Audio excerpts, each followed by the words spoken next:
I am Princess Tiana, and this is my Princess Chronicles.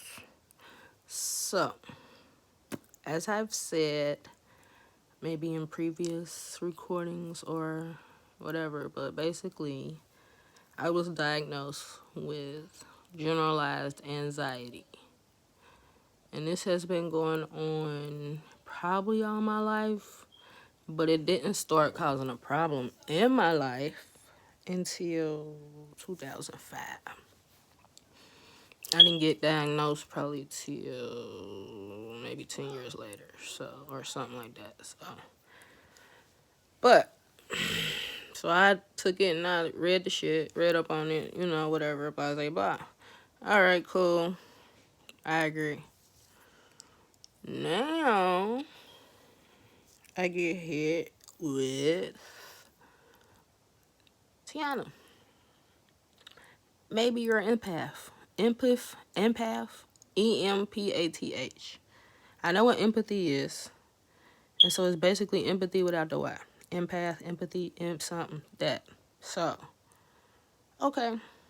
This comes from a very credible source. So, I've been researching it. And researching it. And the more I research it, the more I have a panic attack. Like, the more I'm having, I just can't believe this shit. Like, if you haven't or you don't know what it is, you need to go look it up. Google EMPATH. What is a EMPATH? Empath. Yeah. So, but when I'm reading this shit, like, I'm getting sick to my stomach. Like, my hands are shaking. I'm nauseous. I'm about to cry. Like, I'm angry. Like, I feel everything. Because I'm like, damn, what the fuck? This shit me. Like, and basically what I'm getting from it is, and I'm putting this in my own words, so you're going to read it, and you take it, you comprehend it for your goddamn self. But basically what they telling me is we just super, super, super sensitive people. I'm like, yeah. But I always knew I was sensitive, but damn, am I super sensitive? And I know I'm a Cancer, and I know Cancers were very emotional, very, very emotional. I'm very emotional. I'm a big ass emotional fucking bomb. Like, yeah, I'm an emotional flame. Big balls, flame of emotions. Yeah. So I always thought it was just a Cancer in me. And so then I was diagnosed with bipolar and shit. And so I'm thinking like, well, maybe some of my moods and shit, that explains some of my moods and my extremes and shit. And not saying that maybe I don't have a tad bit of that bullshit, but now I'm starting to rethink everything these motherfuckers been telling me because, yeah, like, okay, so yeah, we're highly sensitive people, and basically we take on other people's emotions and problems and shit like that as if they're our own. So even like happy emotions, like, yeah, so say you're getting married, I'm gonna be just as happy for you as if it was me getting married. Say something sad. I don't know. Say something sad. Like, I'm gonna take on them feelings as if the shit is happening to me. So say like, oh yeah, and this is some shit like when we watch the news or we watch bad things happen, like shit on the news. And I've talked about this shit with Chris. Chris is my therapist. You're gonna hear me say Chris a lot. But I've talked about this shit with Chris. And now, oh my God, I got an appointment with that motherfucker at 4. I'm gonna cuss Chris ass out. Motherfucker, I've been talking to you all this time. You ain't never said none of this shit. Like, okay, so, because I'm reading these little shits out, and I'm just like, I'm just really fucking speechless.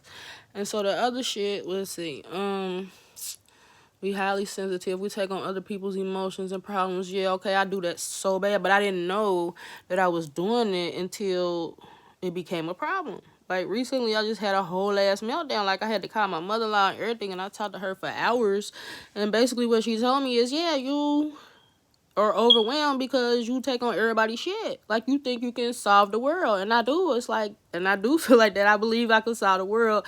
I believe in taking everybody's problems and putting them on me because I feel like I'm strong enough to hold them. Like, I don't want you to hurt. Give it to me. I hurt for you because I'm strong enough. You see what I'm saying?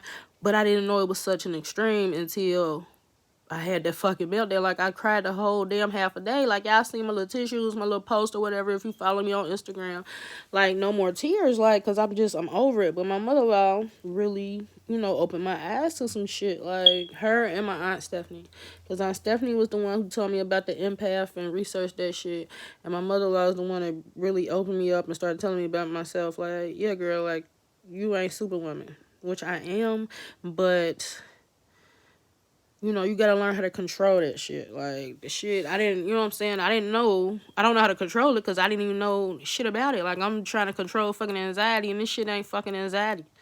Shit. But I've always said this shit was a power, a super fucking power. I don't give a fuck what y'all say, it's a superpower, like, but it's cool. And that's how I'm gonna look at it. Like, fuck the mental illness shit. It's a superpower. We might have to revamp this whole shit, y'all. But let's see what else it was talking about. Like, we love fucking babies and animals, and yeah, if you know me, fucking love babies. I've never met a baby I didn't freaking love, and even if they didn't, if they cry and shit, I don't care. I'm still gonna hold them and wish out on them. And even if you don't want me to kiss on your baby, I'm gonna say okay. And then when you're not looking, I'm gonna mush on your baby. So yeah, and I love to pinch their face and their cheeks, and yeah, I freaking love babies. And I think I like animals. I haven't had a lot, but my experience I've had with animals, like, I like animals. So that's another one of the little traits. And then another thing that made me or to hit home was they said we're very, very intuitive. And I remember I was in college and I was in I don't know, but I was talking shit in school. I was getting in trouble, but I was in college. Grown ass bitch getting in trouble. But yeah, so I was in class, long story short, and I was just kept asking questions, and the teacher was like, "You're very intuitive," and I'm like, "Well, what the fuck does that mean?" And he said, "You want to know everything, like, you need to know everything. You want to know, why and what if, and I'm like, yeah, I do. Shit, if you don't know, then you don't know. Like, I want to know. Shit, don't tell me something. You gotta tell me everything. Like, I don't know. I want to know. But yeah, I'm very intuitive. But that it hit home because he had said that, but then, like, say we traveling or we just in the car, like, I always be telling my husband and kids, like, don't y'all want to know what the other people are like, what people are doing in their houses? Like, say you're going down the road and you're going past houses and shit. I want to know what people doing in their houses. I want to know how they live, how are they feeling, like, or is it an old man in there and an old lady, like, and just, I don't know, is it a family of four, is it a widow, or I just want to know. I want to know, like, I want to go in people's house and just spend the night. Like, I want to see how people live. Are they like us? Or, in my house, like, do they do the same stuff we do? Do they eat the same foods? I just want to know, shit. But I've always been like that. So, for me to read that and stuff. So, I don't know. If y'all read up on it, I sent it to a couple of my friends because I'm just so damn baffled. I want to know, like, I think this is me, but I don't need anybody to tell me that's me. But I really feel like I was fighting something that wasn't even fucking there. Like, I think that me being so sensitive to other people and taking on other people's shit causes the anxiety, but then the anxiety and shit, then that shit causes me to be overwhelmed and tired and just don't know what the fuck, you know what I'm saying, just fucking meltdown. But I don't know, it's just, I gotta think about it. But yeah, I got an appointment with fucking Chris today, and I'm gonna cuss his ass out because he should have been figured this shit out, or he probably know this shit and he should have been fucking said something. You let me keep taking these motherfucking medicines and shit, and I told these motherfuckers I ain't no goddamn pill popper, I ain't no goddamn dolphin. I don't like taking these fucking medicines that they be trying to make you a fucking zombie and shit. So y'all got me treating something that ain't even fucking what it is. I'm over it. Everybody read up for yourself. I can't tell y'all don't trust the doctors. To each his own. That's all I'm going to say. I'm not a fucking doctor. I'm not a psychiatrist. To each his own. I'm just talking about me, my story, and how I feel. But, yeah, I'm going to try to record this call with Chris so y'all can hear me cussing his ass out. So, yeah. Anyways, that's what I've been going through. That was my day, or some of my day, but that's what I've been researching. That's how I felt about it. Like, I felt so sick about it. I'm like, fuck it, I gotta record this shit. Like, and I feel a little better now that I talked about it and got it off my chest, but I still am about to cuss Chris ass out. I am your girl. I am Princess Tiana, and this is my Princess Chronicles. Email me at IamPrincessTiana1@gmail.com and follow me on Instagram. I am Princess Tiana. Bye.